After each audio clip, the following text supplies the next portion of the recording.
Hi guys, so it's been a minute, but let's catch up. I figured it, oh my god, my hair looks like a mess. Yeah, let's get situated this morning and make breakfast. So, yeah. Funnily enough, my hair doesn't look as bad as I thought it would for this morning, so I think my hair looks pretty good. Gotta fix my bed really quick.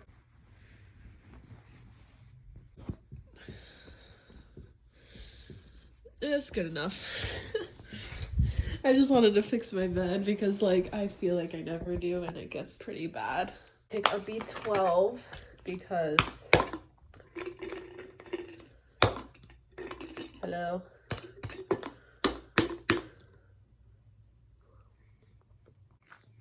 Yeah, I'm not wearing these glasses when I make this video. Absolutely not. You can never see me.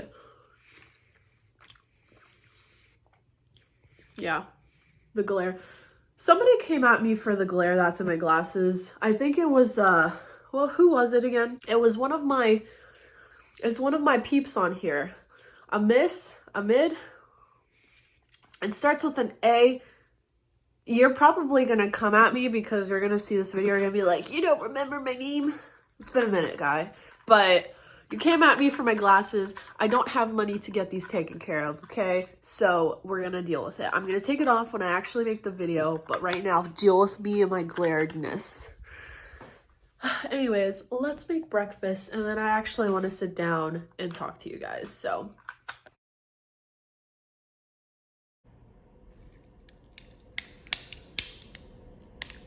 Hey guys, so I'm finally put together. I made my breakfast, so I made myself a yummy little yogurt protein bowl with some strawberries.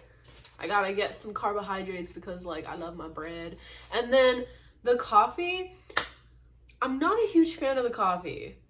And I'm upset because they spent $5 on it, but it's better than spending Starbucks money all the time. I'm a poor college student, even though I have a job now, which I will update you guys about because I feel like it's been so long since I actually sat and talked with you guys. So yeah, this is kind of like a let's catch up, let's get deep, let's get personal video. Also, I will be talking about things that are a little bit tough to swallow, and I will be talking about very intense things. So if you guys are looking for more of a lighter video, definitely check out some of my album reaction videos. Check out some of my goofy videos. I don't know, I have so many different types of videos on my channel, I really don't even know anymore. But this is one of those videos that is not supposed to be super oh my god, this shit's so funny. But I need my coffee. Even though I know that I can be unintentionally funny, this video is not supposed to be unintentionally funny. Okay, let me get the coffee. Also, this tripod is completely busted. So I'm praying to God right now that my phone does not fly out of this thing. Because, well, the tripod is just not tripoding. Well, it is right now because I made it work, but yeah. I really hope that I don't spill everything on my bed because that will be sad. I have everything sprawled out on my bed. So, okay guys, so where do I even begin? So last time I made a video, I was updating you guys about how I was struggling to find a job and how I was just feeling like things weren't really going for me, this, that, and the third. So basically now I have a job. It's at Scribe America. I am a medical scribe at an emergency room. So I will talk a little bit about that, but I'm very, very thankful for the fact that I have a job now. So it's I'm actually able to, buy groceries, do certain things, and not feel oh my god, how am I going to survive type of thing. So I'm really excited about that. And what else have I been up to? This semester's just been a lot. I've been juggling just chemistry and psychology class. So I've just been like trying to study, do everything that I can for that. Yeah, I've just been struggling a little bit with trying to manage my time. You know, I'm involved with different types of clubs, and I feel like every time the semester starts, like fall or spring, I always run into this problem of like, am I going to be able to have enough time to do schoolwork and also be part of these clubs? And it's like you want to, the problem with, and keep in mind, like this is just like how I feel, but how the hell are you going to expect like somebody who is a pre-med student or any type of student, but specifically like, because I don't know other majors like how they go through things, but like for pre-med, right? How do you expect somebody to be involved with clubs, involved with volunteering, involved with like doing all of these things and also maintaining like a super high GPA with these classes that have insane professors who barely teach you? So you have to go and take extra time to teach yourself because the teacher doesn't teach, you know? Like the professor is there to professor, but the professor isn't professoring. So it's like I have to go out of my way to teach myself subjects that I don't even understand in the first place. So it's like all of these things combined can be so difficult. And also, I'm so sorry. I have been just so congested. My allergies have been so bad lately. So if you hear me do that, I am so sorry. I can't help it. I physically cannot breathe. So anyways, with that being said, it's just been very difficult for me to juggle. Like I want to be more involved in these clubs, but I can't. Sometimes I feel like I'm in a shackle. Like I'm like, I can't breathe. I can't move. I am screwed. So it's just, yeah, that's just how life is for me right now. But Jesus Christ. I'm okay. A big reason why I haven't been uploading is just because it's been hectic. I've just been trying to juggle way too many things at once again. And, you know, I've just been going through a lot of like issues within my personal life. Like, you know how it goes, like just, and, well, I don't know what I really want to talk about first. So I will say this, I don't know how to like break things down because I didn't really write it out. So I guess the first thing that I'm going to talk about is let's talk about my job first, right? Okay, let's start with that. So my job. So I can make an entirely separate video about me being a medical scribe at the emergency room and all that stuff. I feel like a lot of people would enjoy a video like that and me showing a day in my life and stuff like that. So that's definitely coming soon.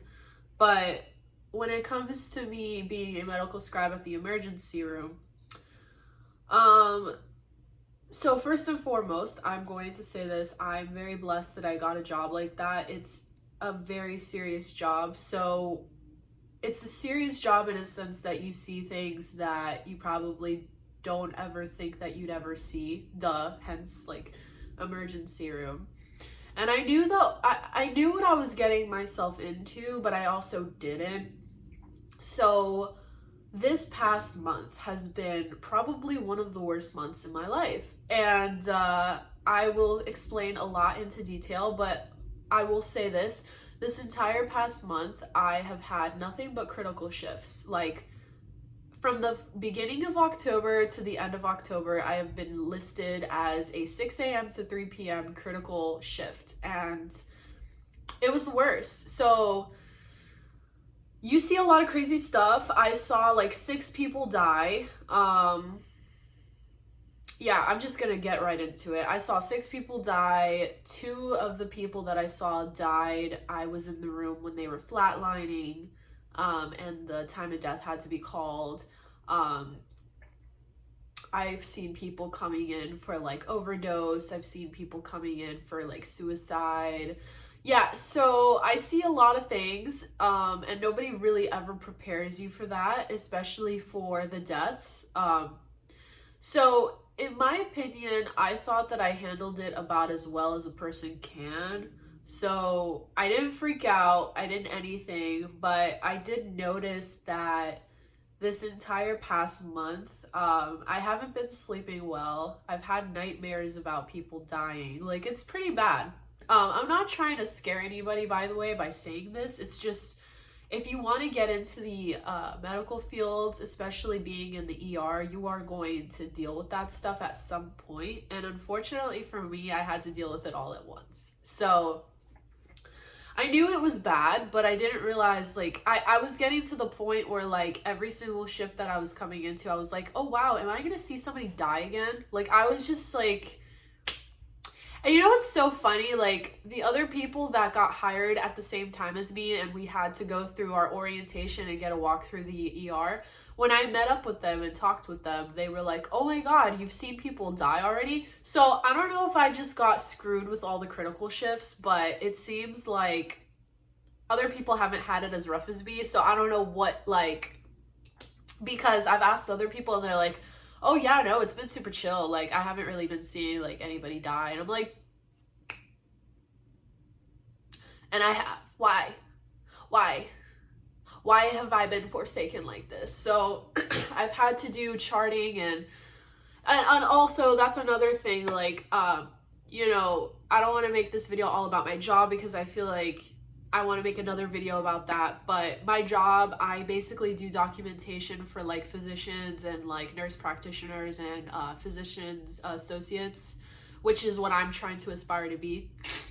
So I work alongside those providers and I walk into the room with them when they see patients, and I basically do their like documentation. So that's basically my job. It's a very serious job, so a lot of the times like I said, it's just like I got used to like Starbucks and I got used to like certain jobs where it's like you're serious, but you have time to play around and goof around with your coworkers. And I feel like this type of job doesn't really allow that. So there's that. So the whole like me seeing people dying every single time I go into a shift and like all of that stuff really kind of messed me up last month. And you can only imagine like that has to do with why I haven't been posting. And another thing that happened recently, which so yeah, another thing that happened recently that I didn't really expect to happen is, so one of my best friends from back home unfortunately passed away on October 24th, if I believe correctly. So like I said, I'm gonna be very transparent with you guys. Like, you know, if I have stuff going on, I'm not gonna like not tell you, you know what I mean? Hold on, before I get into it, like, I just feel like I need to eat because it's gonna be a rough subject to talk about. So, with my friend, so, okay, where do I begin? So, my friend, I'm gonna like give you a little context of like who he was to me, right? So, I used to work at Starbucks, right? And for those of you who didn't know me up until recently or have just found my channel, I used to work at Starbucks for about 3 years and I quit. I quit around like the era of COVID. A lot of people did because COVID just kind of screwed everyone up. So anyways, I quit. And, you know, after that, I ended up working at a mail center and I freaking hated working at UPS. Like, I just, no. And then I worked at a local coffee shop and then now I work at the emergency room. But along the time frame of me working at Starbucks, I worked with a really fantastic person, and I knew him because, you know, my shift manager was best friends with him, so he helped him get a job. And you know, along the time of me being there, I got to work with him and we just ended up clicking and we ended up being like really, really good friends. You know, we used to hang out. I used to go to his house. Like, it was me, a couple of friends of ours at Starbucks. Like, we would all just kind of like hang out, go to his house, like play poker and like have a few drinks and like just hang out. And it became like a weekly thing, you know? And I really appreciated having somebody like him because the town that I'm from is a super, super small town. So there's not much to do anyways. And, you know, it was very, very important to me that I had those friends. You know, I had those people that I could like go to because things at home were always terrible. So I was living with my mom and my dad, and things were really, really rocky a lot of the times, and I needed an escape. So I'm so thankful that I had those memories, you know, and I still have them. Um, so we got close, you know. He became like a best friend of mine, and we hung out, and we always just used to confide in each other for multiple things. We would work together super late at night, you know, and anybody who knows me or who knows like what it's like to work in, you know, just for anybody who knows what it's like to work at night, you do have a specific type of relationship with the people that you work with at night. So like it just, those late night conversations at work just hit different, you know, like you have time to sit down and have a deep personal conversation with people. And you know, that would happen a lot of the times with me and him. And like I said, he's my best friend. We used to laugh, we used to do so many things together. They got to a point where, you know, like I did have like a little bit of an inkling of like feelings towards him, and I was like, okay, well, I wonder like where this will lead to. So, you know, we did see each other and we hung out, we did a bunch of stuff. Just didn't end up feeling any type of spark. Like at first I was like, oh well, I have a lot of interest in him as a person. Like I have a little bit of like an inkling of like, hey, maybe this might be something more to explore. And it just didn't work out that way, and that's fine. That's how life is. It's like I didn't have the same amount type of feelings that he did towards me. But I still loved him very much, and I would make it a point to say that to him. So, you know, of course, like after that whole ordeal, we kind of like didn't really talk as much because, you know, I knew he needed to heal from that, and I was moving away for school. And you know, we kind of lost contact, and then like about 4 months ago, basically, we reconnected, and I was like, hey, like, you know, how are you? And he just seemed so different, so happy. He made it a point to, you know, because I recently now have a boyfriend that I care and love very much, and it meant a lot to me when I met up with him. He was interested in getting to reconnect with me. He was interested in getting to know my boyfriend, and, you know, overall, like, he was just very happy. He was content with his life. He was happy. He looked good. He was skinnier. He was, you know, and at the point of when I did meet him again, I was going through things, like you guys know in my YouTube videos, I was going through a bit of a depressional funk. I didn't know, I was having a hard time wanting to be motivated with my life. I didn't have anything going on for me, and at the time of when I met him, he seemed like he had it all together. And I was talking to him, I was like, well, how are you able to get up every day and do these things and want to, you know, and he told me that he doesn't always feel motivated, and it's just about the mindset that you have. It's about pushing yourself even though you don't want to. And you know, he was telling me to get into photography. He was telling me like I should try these things, and you know, I still hold that conversation very dear to me because I feel like, well, first of all, that was one of the last conversations we've ever had, right? And it was all about him just telling me, hey, like, you just have to go for it. Like, you just have to do it. So, with that being said, you know, I tried to hang out with him like last time I was in town, which was literally 2 months ago. Unfortunately, we couldn't hang out because he was busy working. But I got So this is the part where the story gets pretty rough. So I haven't really been speaking to him a lot, and a part of me feels like it's because he wants to respect my space, because maybe, you know, there's still something there and he knows I have a boyfriend. So I don't know. These are all my suspicions. I could be totally wrong, but we didn't really speak a lot after that, you know? And literally last month, right? I was studying at the library with my boyfriend, and we had an exam coming up, or I had multiple exams coming up. And I was just very stressed, you know, because things at work have been chaotic. Like I said, I've been seeing death like back and forth at my job. Basically all last month, death. Like so I've been having a really rough month as it is, and it's like I've been trying to study for my exams. Keep in mind, I haven't been sleeping well because I've been having nightmares.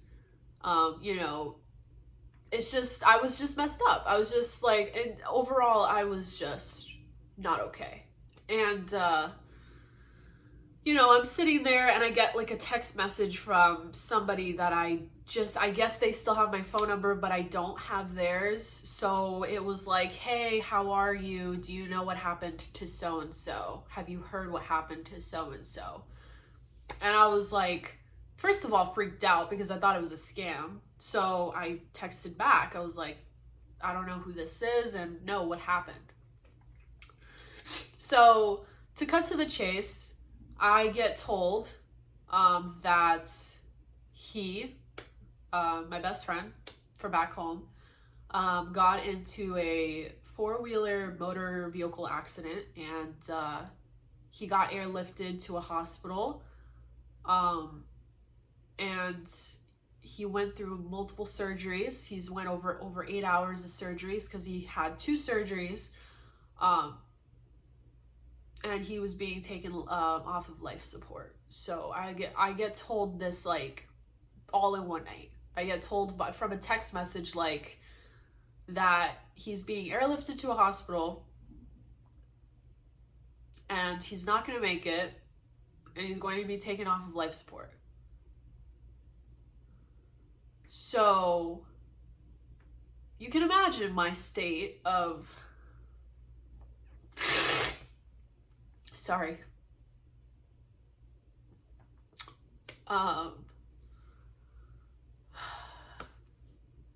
sorry, like it's just, it's a lot sometimes. So anyways, I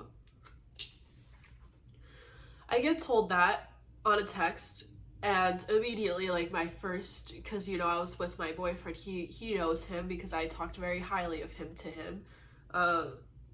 You know, I call my best friend's best friend, and I'm not telling you guys his name because out of confidence, like, I want him to have, you know, some type of privacy, you know.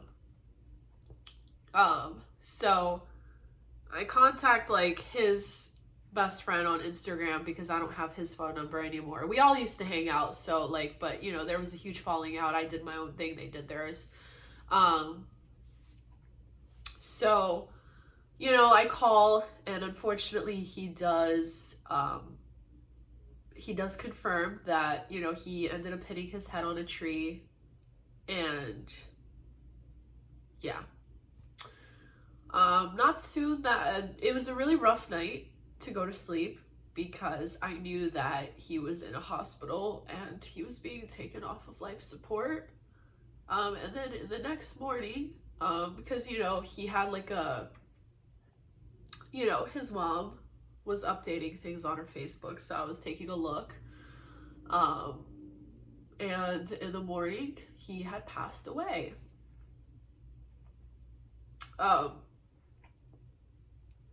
You know, he couldn't make it because, like, essentially, like, he injured himself so bad, I guess, like, he hit the tree really he hit the tree head on.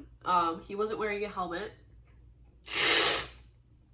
and so basically he had a lot of brain damage, and there was like not enough activity. Like, it was just like they were trying to resuscitate something that wasn't being, it was a lost cause, you know. He went through multiple surgeries,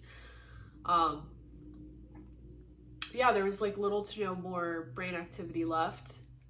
And so honestly, it sounds a little bit harsh, but I'm glad that, let's say theoretically he did survive, he would be a vegetable because he hit his head so hard that it was just like he had to go through multiple rounds of surgeries. Like there was no real way of him being able to have a normal life after that. So and knowing the type of person that he was wild and rambunctious. He was skydiving, he was scuba diving, he did everything that he could to live a fun and adventurous life. And I knew that, well, everybody knew that if he was to still be alive, he wouldn't want to be if he couldn't do those things, if he couldn't move or, you know, do those things that made him happy.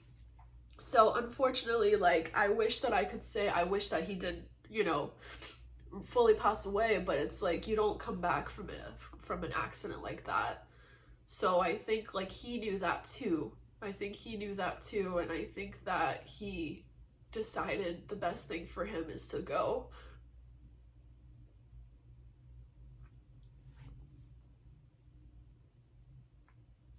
Um,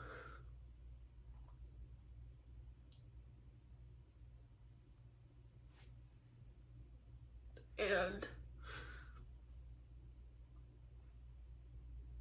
you know, I respect his decision.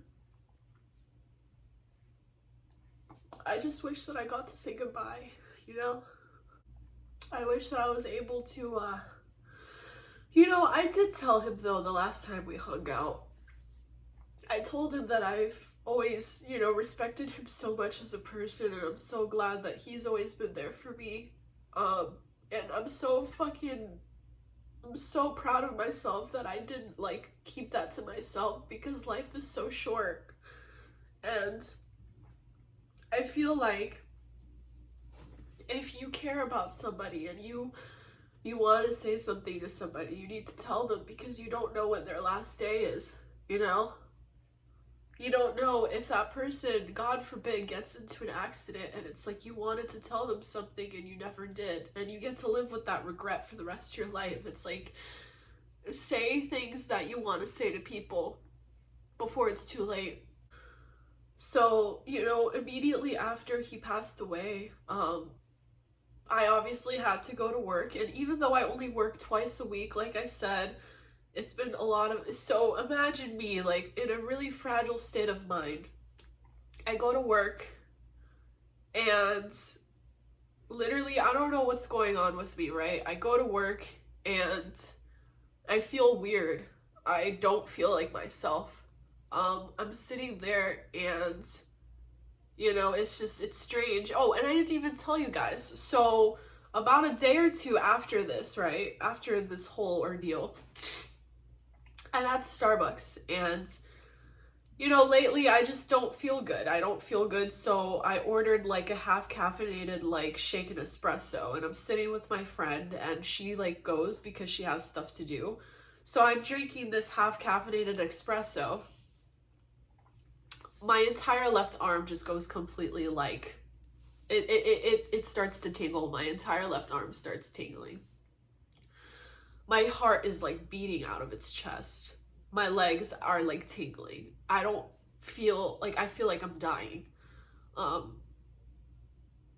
I was scared of my like I was scared out of my mind.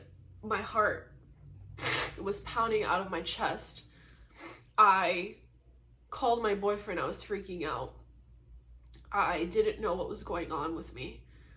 He ends up telling me it was a massive panic attack. I don't know why I had that. I mean, okay, I do know why I had that. I don't think the coffee made it better. I think it made it worse.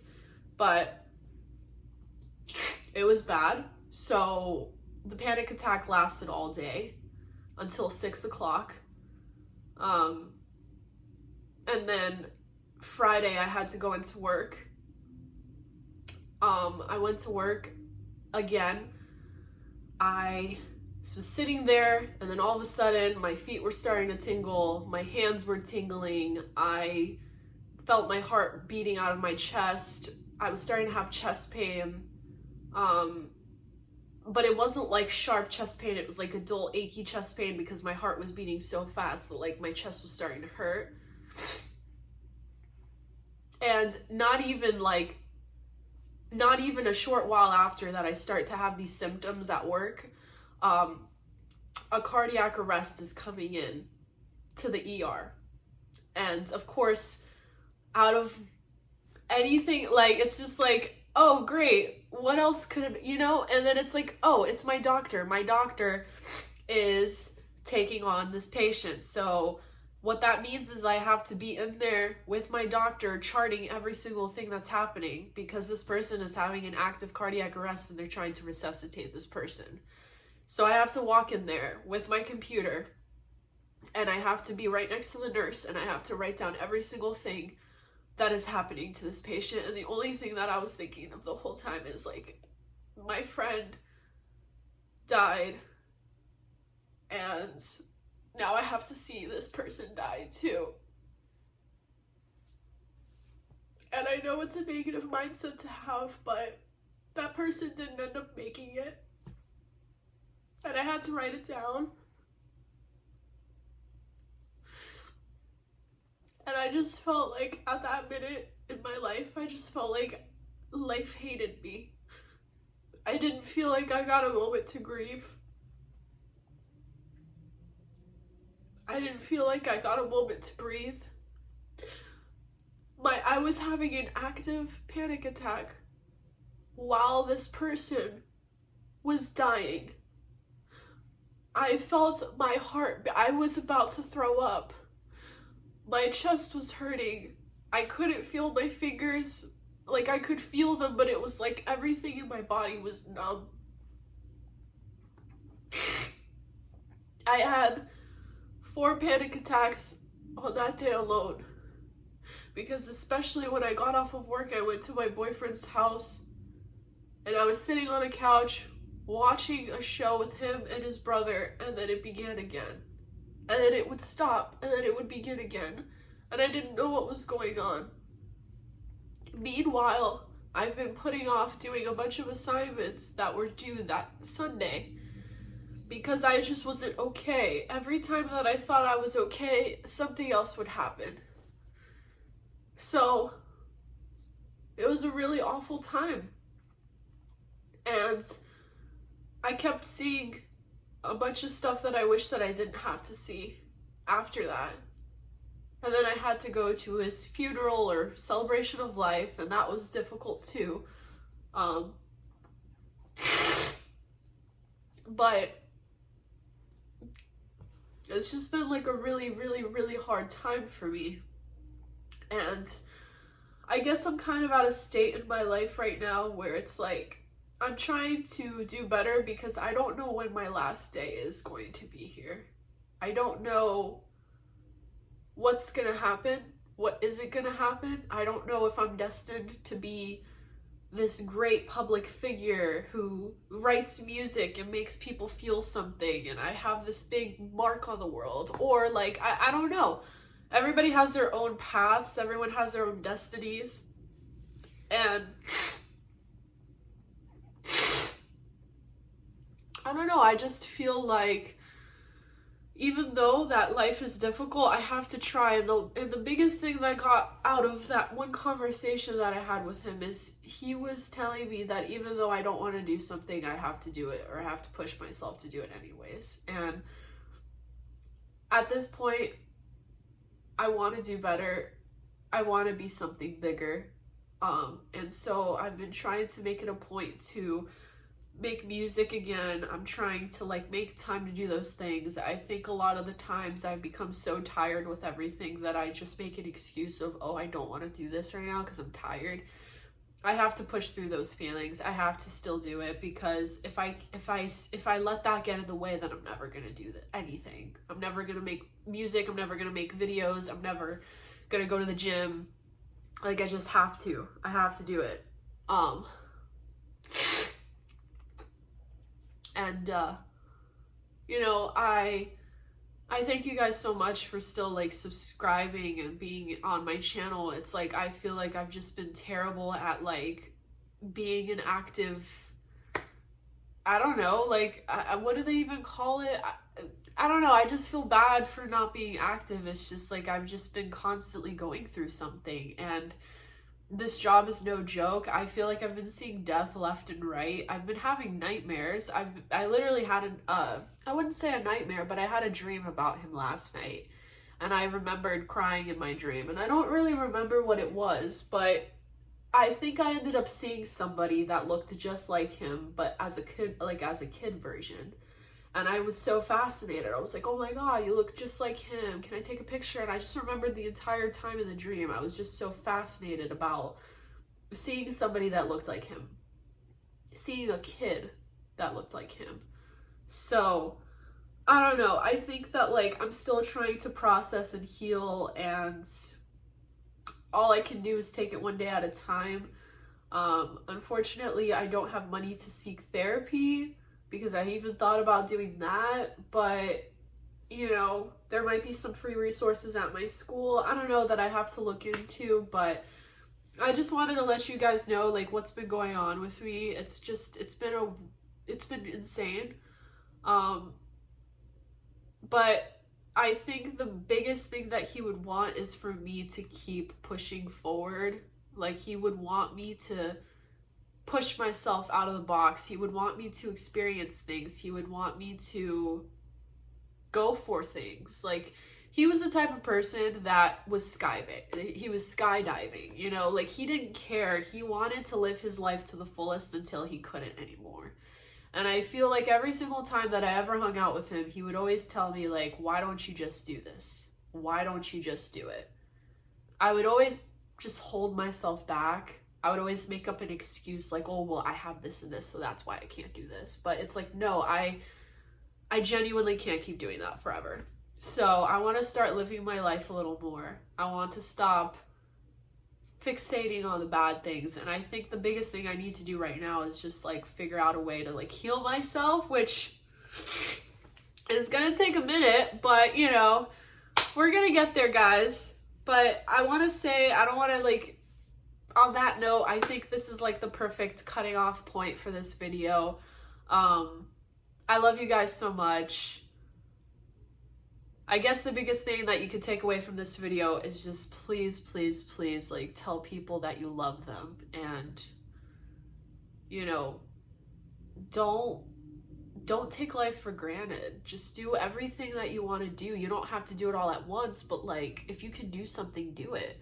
Don't think, oh, well, I don't have the money to do this right now.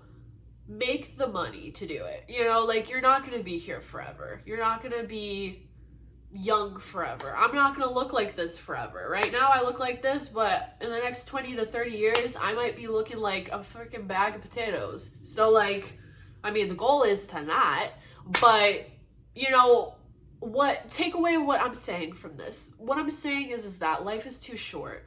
Life is too short to deal with these people who are petty. Life is too short to hate people. Life is too short to, like, miss out on doing things. Like, you know, just make life as fun as you can for yourself. Do the things that you want to do. Don't be like, oh, well, I have an idea, but no, it's too much work to do. No, do it. If you have an idea, do it. But anyways, I love you guys so much. I'm sorry if me crying made you any of you guys uncomfortable. Yeah, so anyways, I love you guys. I will see you guys in my next video. Bye.